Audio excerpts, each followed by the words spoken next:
नमस्कार। अर्जुन एकेडमी के YouTube channel पर आपका हार्दिक स्वागत है।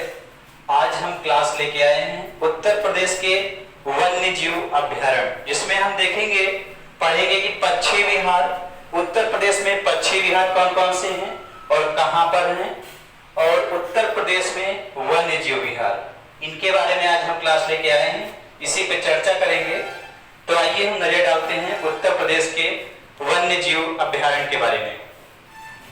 तो सबसे पहले हम देख लेते हैं कि वन्य जीव अभ्यारण्य होता क्या है, किसे कहते हैं, और नेशनल पार्क किसे कहते हैं, और पक्षी विहार किसे कहते हैं, और प्राणी उद्यान किसे कहते हैं।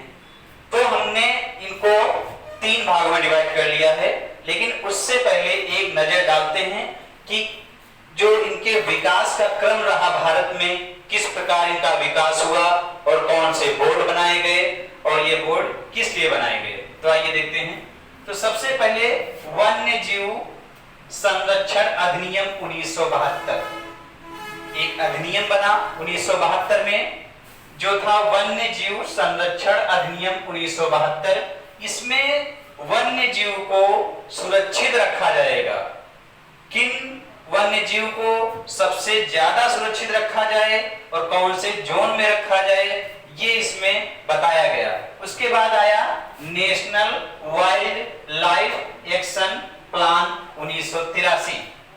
ये एक प्लान आया था, इसमें सजाओं के बारे में प्रावधान किया गया था कि जो पशु पक्षी हैं उनको मारना अपराध है।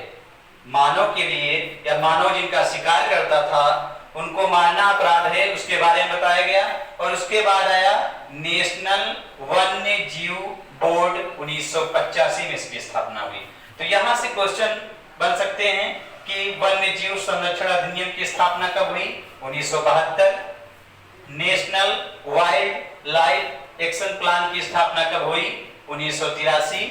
नेशनल वन्य जीव बोर्ड की स्थापना कब हुई, 1985।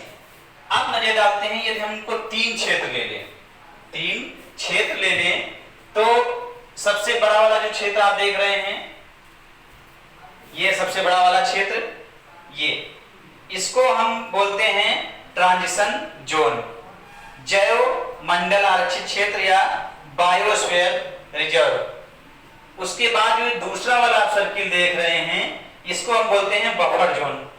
बफर जोन के अंतर्गत वन्य जीव अभ्यारण्य आता है। और फिर जो सेंट्रल में आप देख रहे हैं, बीचों बीच में जो देख रहे हैं, सेंटर केंद्र देख रहे हैं, उसको बोलते हैं कोर जोन। और कोर जोन में नेशनल पार्क आते हैं। अब देखते हैं इनको क्यों अलग किया गया। तो यदि हम बात करें कोर जोन की, जो केंद्र में है, जिसको कोर जोन बोलते हैं, और नेशनल पार्क इसी के अंतर्गत आते हैं, राष्ट्रीय पार्क इसी के अंतर्गत आता है।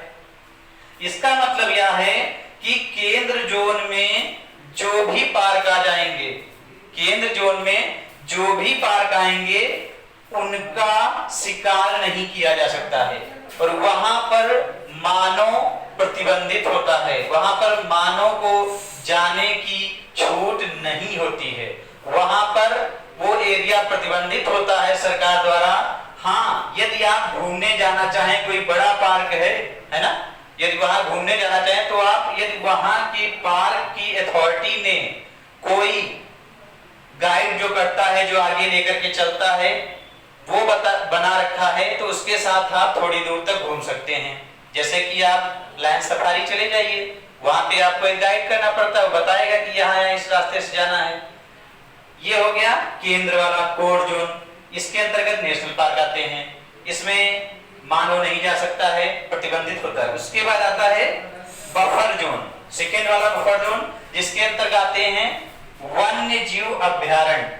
वन्य जीव अभ्यारण्य, तो इसमें क्या है, मानव खेती कर सकता है, खेती करने के लिए छूट है इस क्षेत्र में।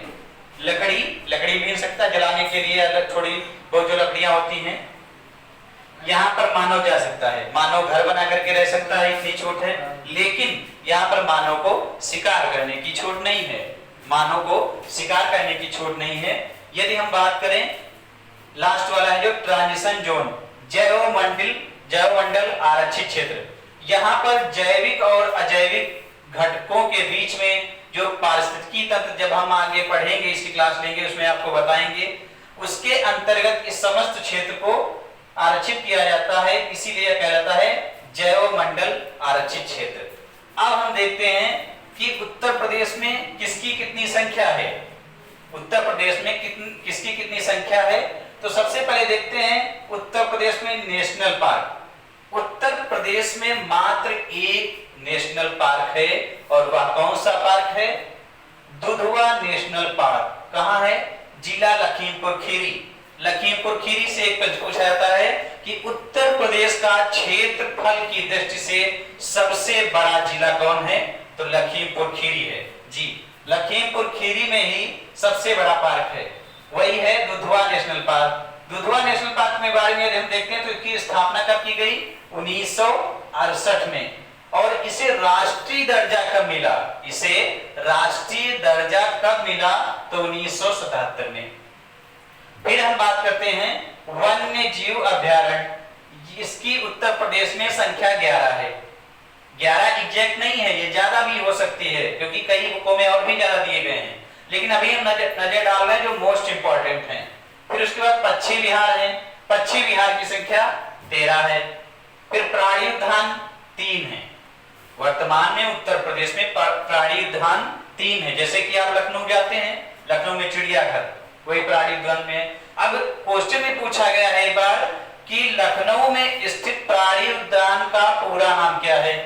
तो नवाब वाजिद अली शाह प्राणी उद्यान लखनऊ, एक ये हो गया। दूसरा है कानपुर में है प्राणी उद्यान चिड़ियाघर, और तीसरा है शहीद अशफाक उल्ला खां, और यह पड़ता है गोरखपुर में। तो प्राणी उद्यान कितने हो गए उत्तर प्रदेश में? 3। आइए अब नजर डालते हैं उत्तर प्रदेश में इनकी लोकेशन कौन कौन सी है।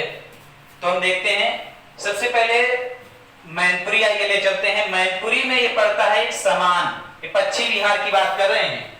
उत्तर प्रदेश में हम पक्षी विहार की बात कर रहे हैं, वन्य जीव विहार बाद में पढ़ेंगे दूसरी क्लास में।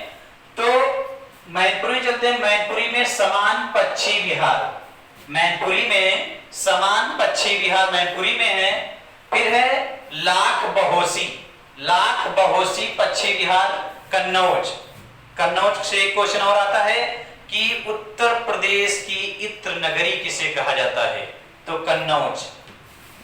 फिर है सांडी, हरदोई में एक पक्षी विहार है।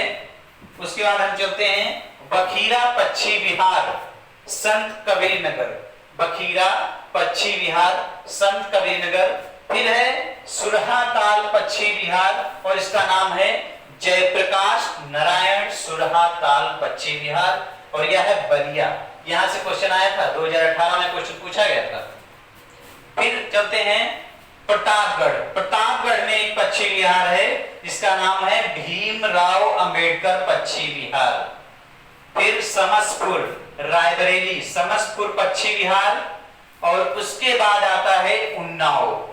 उसके बाद आता है उन्नाव। उन्नाव में तो आप नवाबगंज का नाम कई बार सुने होंगे कि नवाबगंज पक्षी विहार, नवाबगंज पक्षी विहार। शहीद चंद्रशेखर आजाद नवाबगंज पक्षी विहार, जो कहां स्थित है? उन्नाव जिले में। और कहां पर? नवाबगंज में। शहीद चंद्रशेखर का जन्म तो आप जानते ही है, कहां हुआ? उत्तर प्रदेश। यदि स्टेशन को माने तो उत्तर प्रदेश स्टेशन की 20 किलोमीटर की दूरी पर एक गांव पड़ता है बदरका, जहां पर चंद्रशेखर आजाद जी का जन्म हुआ था। अब चलते हैं सूर सरोवर आगरा। सूर सरोवर आगरा, सूर सरोवर पक्षी विहार आगरा में स्थित है। फिर शेखा अलीगढ़, शेखा पक्षी विहार अलीगढ़। ओखला पक्षी विहार, ओखला पक्षी विहार गौतम बुद्ध नगर में स्थित है। कहां स्थित है? गौतम बुद्ध नगर में। अब यहां से क्वेश्चन आता है कि जितने पक्षी विहार बने हुए हैं, इन पक्षी विहारों में उत्तर प्रदेश में सबसे बड़ा पक्षी विहार कौन है? तो उत्तर प्रदेश में लाख बहोसी सबसे बड़ा पक्षी विहार है, जो कन्नौज में है। और यहां से एक और क्वेश्चन बन सकता है कि उत्तर प्रदेश का सबसे छोटा पक्षी विहार, तो ये यहां आ जाइए अलीगढ़। शेखा, शेखा पक्षी विहार अलीगढ़। अब मानव द्वारा लगातार जो शिकार किए जा रहे हैं, जैसे मोर का शिकार करना, मोर के पंख के लिए शिकार करना, या कई चिड़ियों का शिकार करना, या आप देखते हैं कि बाघ, शेर, ये सब इनका भी काफी प्रतिबंधित कर दिया गया है। कई कानून बना दिए गए हैं कि आप इनका शिकार नहीं कर सकते। स्पेशली मोर का तो आप बिल्कुल नहीं कर सकते, क्योंकि मोर हमारा राष्ट्रीय पक्षी है। तो इसके लिए कई अधिनियम बनाए गए, कई कानून बनाए गए। लगातार अलग अलग राज्यों में सरकारें निरंतर प्रयासरत हैं। और फिर आते हैं रेड डाटा बुक। इसका नाम आप कई बार सुनते होंगे, रेड डाटा बुक।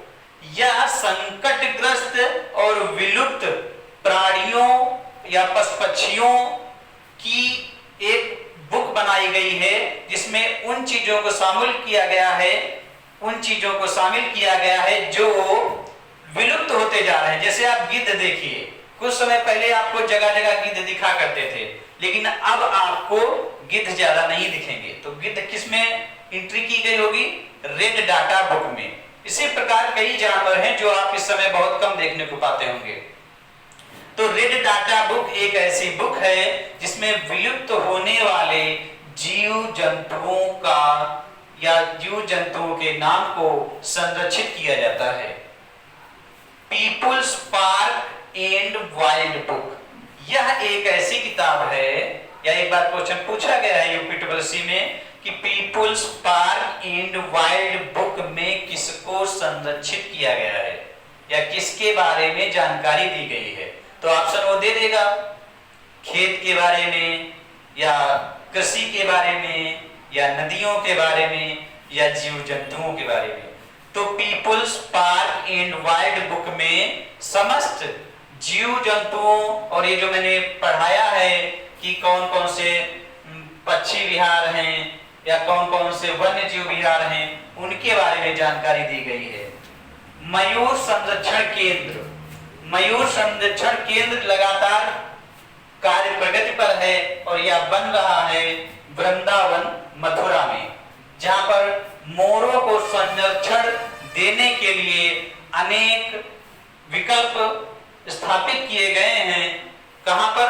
वृंदावन में, मथुरा में। क्यों? क्योंकि मोर हमारा राष्ट्रीय पक्षी है, उसको कैसे रोकना है, उनके जो शिकार हो रहे हैं उनको कैसे रोकना है, या मोरों की संख्या कैसे बढ़ानी है, इस पे जो विकल्प दिए गए हैं, जो तथ्य दिए गए हैं, उनके बारे में इनका मयूर संरक्षण केंद्र वृंदावन मथुरा में स्थापना की जा रही है। तो आज की ये क्लास थी, आपने देखा कि उत्तर प्रदेश के बारे में हमने पढ़ा पक्षी विहार। नेक्स्ट क्लास में हम देखेंगे वन्य जीव विहार के बारे में पढ़ेंगे। आपको कैसी लगी हमारी क्लास कमेंट जरूर करिएगा, और स्पेशली आप किस चीज पे क्लास लेना चाहते हैं तो उसके लिए हमें कमेंट जरूर करें, हम जरूर उस पर ध्यान देंगे और ये आपके लिए नई क्लास लेकर के आएंगे। तब तक के लिए जय हिंद, जय भारत।